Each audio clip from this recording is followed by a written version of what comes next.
Glória a Deus, glória a Jesus.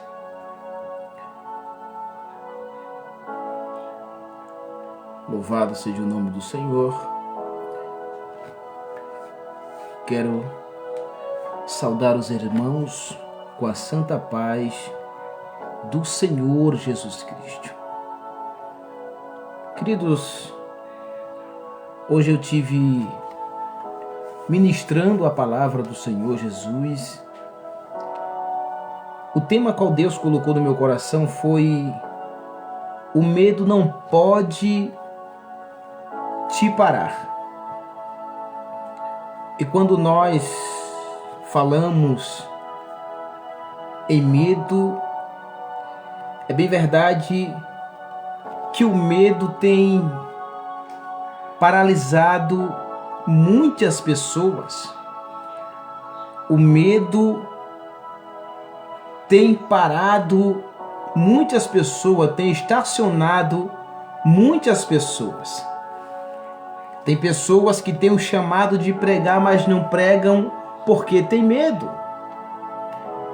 Tem pessoas que têm o chamado de louvar, mas não louva porque o medo tem impedido desta pessoa louvar a Deus. E Deus, quando Ele chama o homem, Deus Ele capacita. O homem se prepara e Deus o capacita. Tem pessoas que dizem: não, Deus Ele me prepara. Não, Deus não vai lhe preparar. Deus Ele aperfeiçoa. Deus Ele aperfeiçoa a obra dele na sua vida, de acordo com o seu preparamento.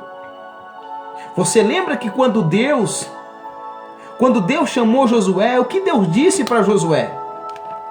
Deus disse para Josué dizendo, é só você ler o livro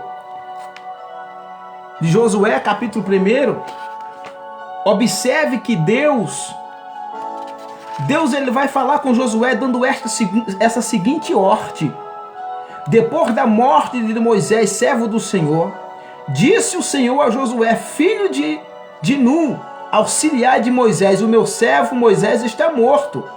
Agora, pois, você e todos este povo, se prepare-se. Olha o que Deus disse. Deus disse: o meu servo Moisés morreu. Agora você se prepare, você e o povo, para atravessar o Jordão. Deus estava dizendo: vocês agora vão atravessar o Jordão, mas tem uma coisa, vocês têm que se preparar. Ou seja, a pessoa quer pregar, mas não se prepara. A pessoa quer louvar, mas não se prepara. A pessoa quer ser um profeta de Deus, mas não se prepara. Ah, não, mas tem aquele negócio. Ah, mas eu não preciso me preparar porque Deus vai me preparar. Não, Deus não vai lhe preparar. Deus vai lhe capacitar-se. Deus vai capacitar você. Aí você pega alguns textos, como por exemplo, mas Saulo foi um grande apóstolo, né? Depois que Saulo passa a ser Paulo, ele se torna um grande apóstolo. Mas entenda, antes de Saulo se converter-se, Paulo já conhecia a Torá. Não conhecia ainda o dom de Deus. Não conhecia Cristo, Filho de Deus. Mas ele conhecia as Escrituras, ele conhecia a Torá. Então, Saulo, ele já era capacitado. Deus aperfeiçoou quando ele aceita Jesus. Quando ele confessa a Cristo, o Espírito Santo, o dom de Deus, habita sobre a vida dele. É só você observar. Enquanto Paulo era Saulo, Deus não revelava, Deus não mostrava, mas quando ele passa a confessar Cristo como seu Salvador, o Espírito Santo está sobre a vida de Saulo. Na primeira oração de Saulo, a Bíblia diz que Deus deu visão para ele. Eis que ele estava orando e eis que ele via que um homem vinha e colocava a mão sobre os seus olhos e ele ficaria curado. Glória a Jesus. Então observe que o medo do fracasso é que tem atrapalhado a pessoa de crescer. O medo de não dar certo é que tem atrapalhado da pessoa progredir. Talvez você está pensando em colocar uma lanchonete, talvez você está pensando de abrir um ministério, mas você está com medo das coisas não der certo, que as coisas não der certo, que as coisas não fluem, que as coisas não andem.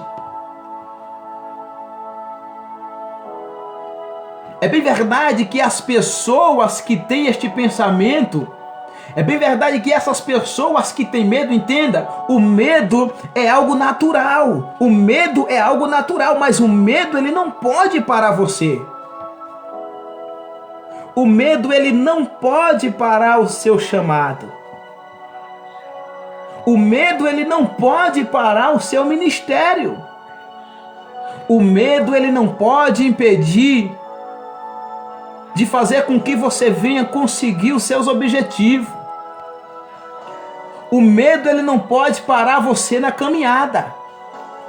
O medo ele não pode impedir de você crescer, de você progredir, de você alcançar os seus objetivos.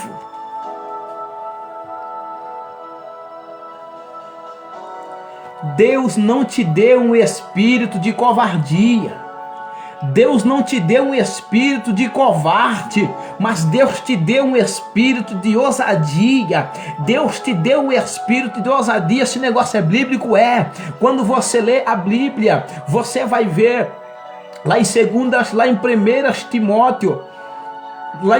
Timóteo, capítulo 1, versículo 7, Paulo descreve aos Timóteo dizendo: porque Deus não nos deu um espírito de covardia, mas de temor, de amor e de equilíbrio. O espírito que está na tua vida não é um espírito que te traz medo. O espírito que está na tua vida não é um espírito de, aleluia, que te aprisiona.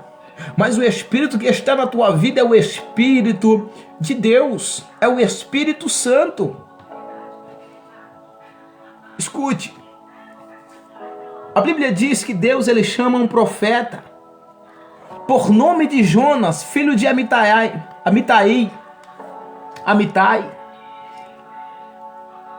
A Bíblia diz que o Senhor chama Jonas, mas a Bíblia diz que este homem, que este profeta, quando ele recebe a mensagem de Deus, a Bíblia diz que ele fugiu. A Bíblia diz que ele comprou uma passagem para trás e fugiu da presença de Deus. Mas por que ele fugiu da presença de Deus? Porque ele teve medo. Jonas teve medo. A Bíblia diz que ele vai e compra passagem, vai fugir para outra cidade.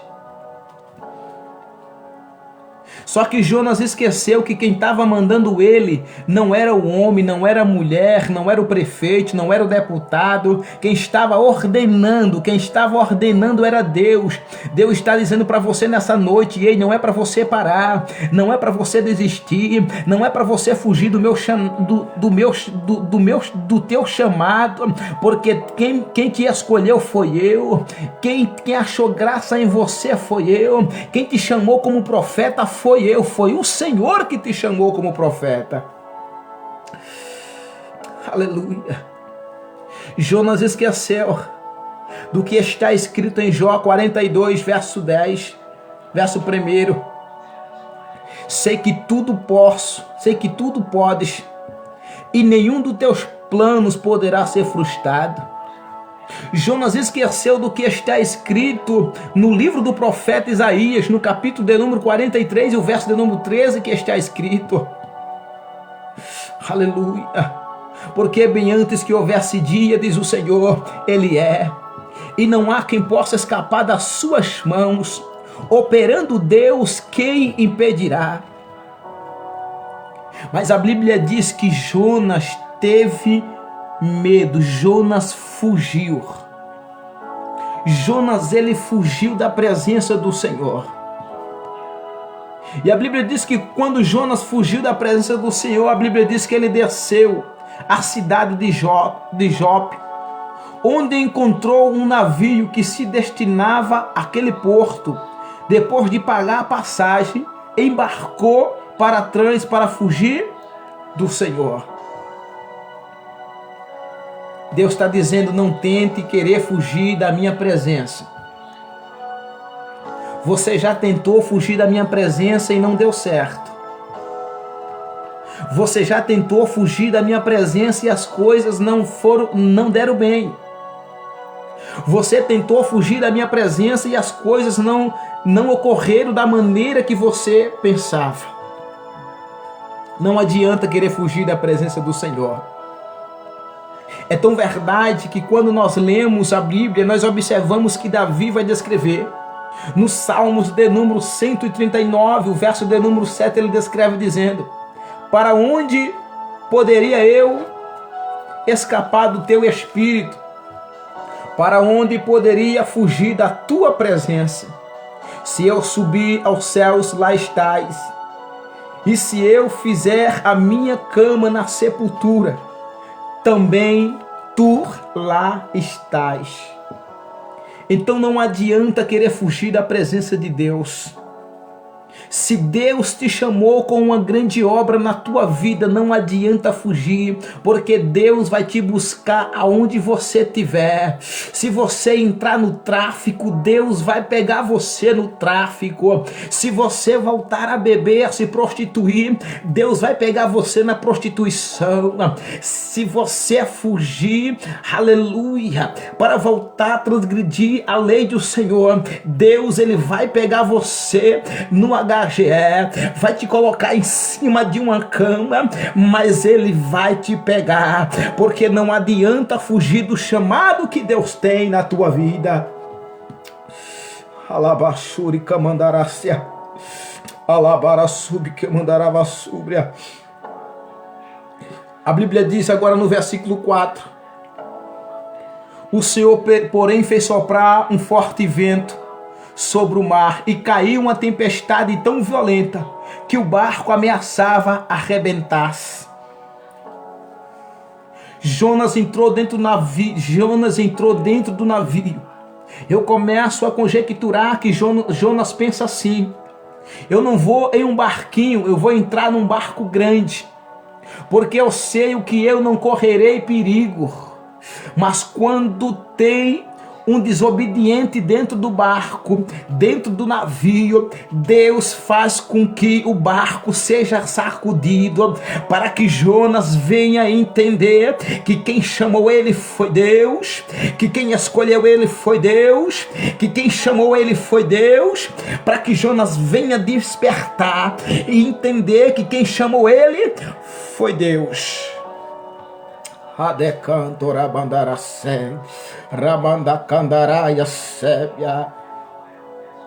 Bíblia diz que sopra um vento forte. Entenda isto nesta noite. Uma coisa é uma tempestade violenta soprar no teu barco. Uma coisa é uma tempestade, uma turbulência surgir na tua vida, no teu casamento.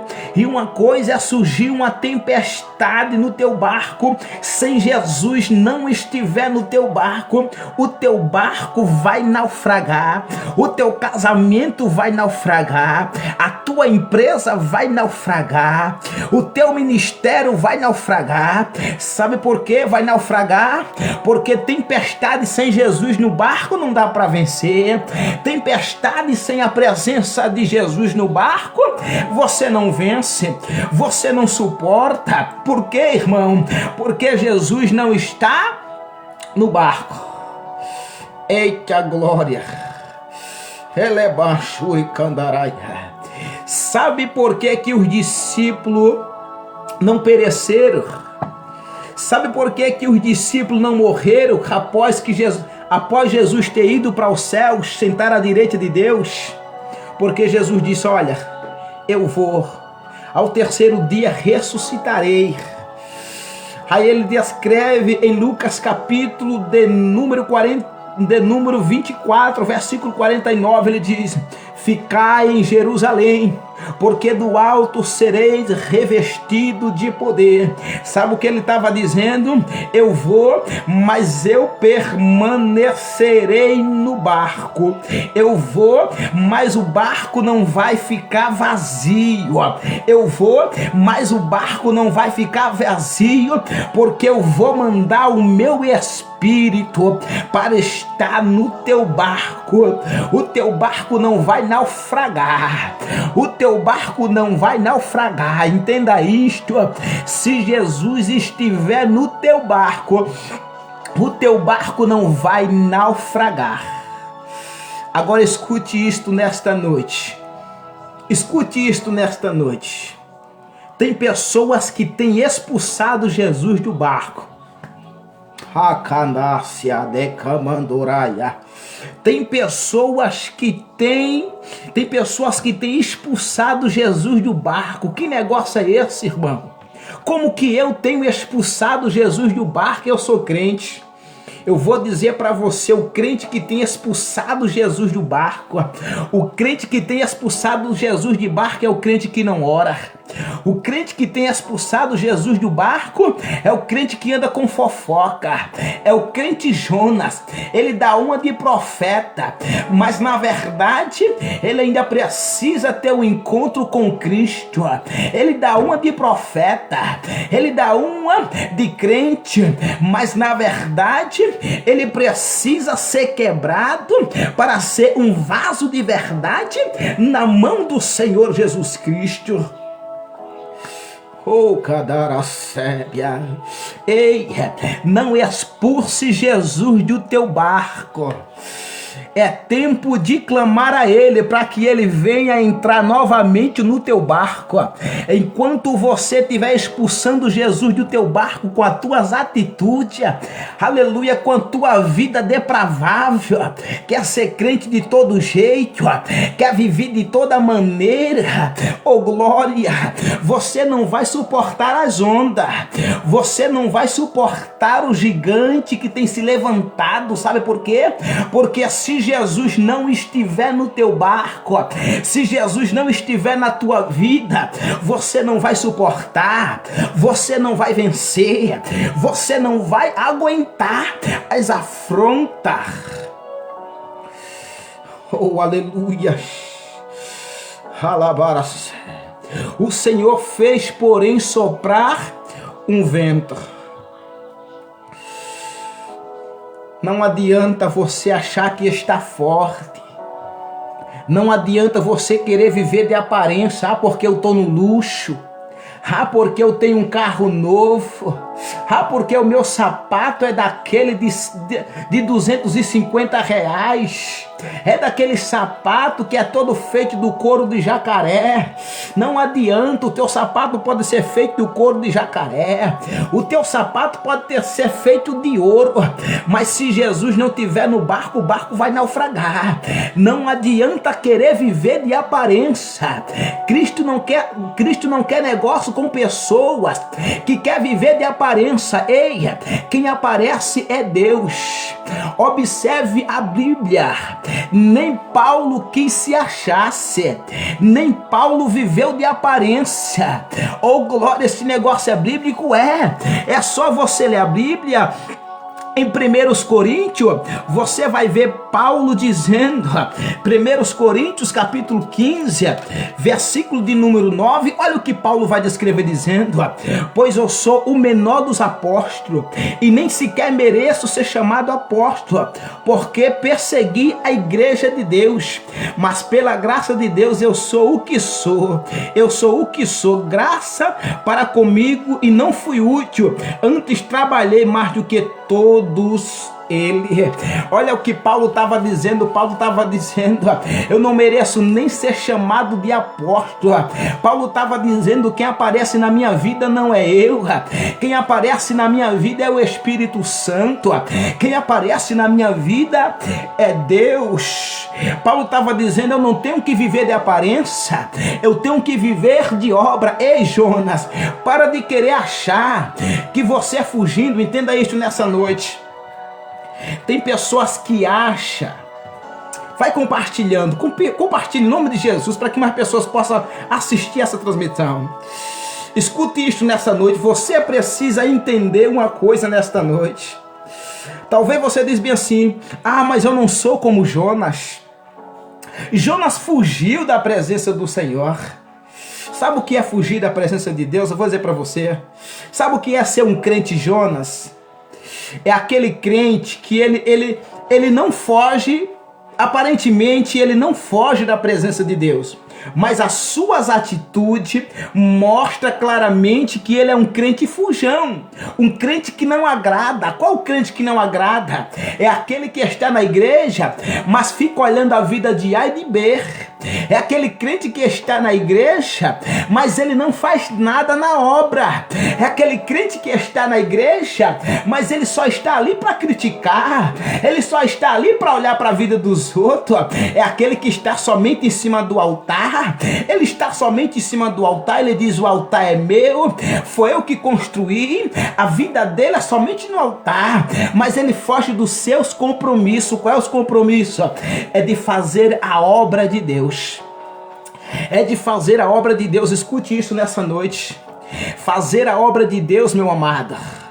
Fazer a obra de Deus, meu querido, minha querida ouvinte desta palavra, não é somente estar com um paletó limpo, não é somente colocar aquele sapato de R$1.000 nos pés, não é somente colocar aquele relógio de ouro nos braços, não é somente estar em cima de altar metendo cajado em todo mundo, mas na verdade não está fazendo nada na obra de Deus. Sabe o que é isto? É o crente Jonas, é o fujão, é o que vive de aparência. Ele diz: eu sou profeta, mas não tem obra de profeta. Ele diz: eu sou pastor, mas não tem obra de pastor. Ele diz: eu sou cheio do Espírito, mas os atos dele não testifica de que realmente ele tem a obra do Espírito Santo na vida dele. Então não adianta achar-se melhor do que Jonas, não, porque você está fazendo as mesmas coisas que Jonas tem feito. Aleluia. Oh, glória. Tem pessoas que dizem: não, mas eu não sou como Jonas, mas não tem feito a obra. Ei, não adianta estar dentro da igreja se não tem obras.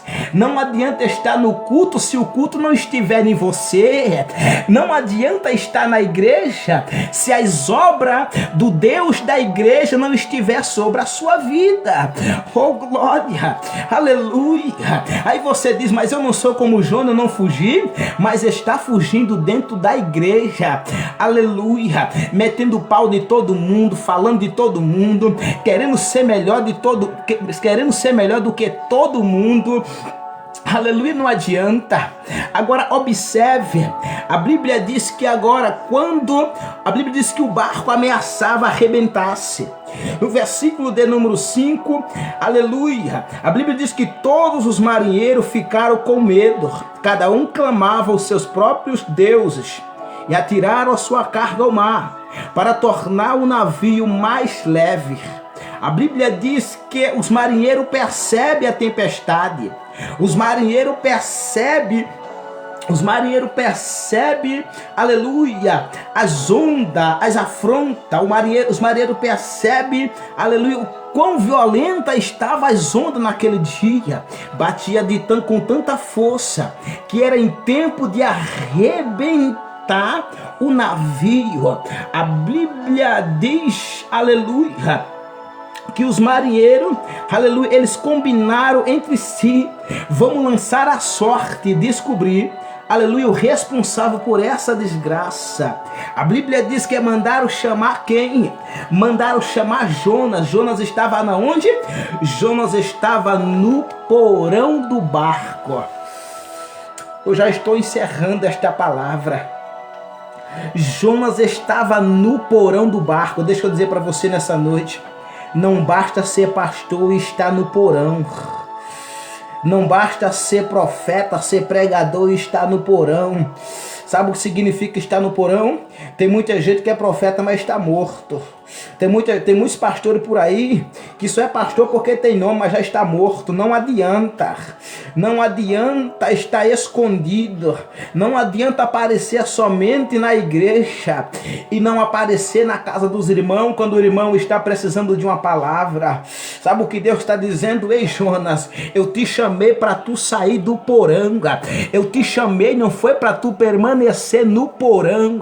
Eu te chamei para tu sair do porão e ver a situação e ver a tempestade que está batendo aqui, ó. Os teus irmãos estão aqui sofrendo nessa tempestade, sabe por quê?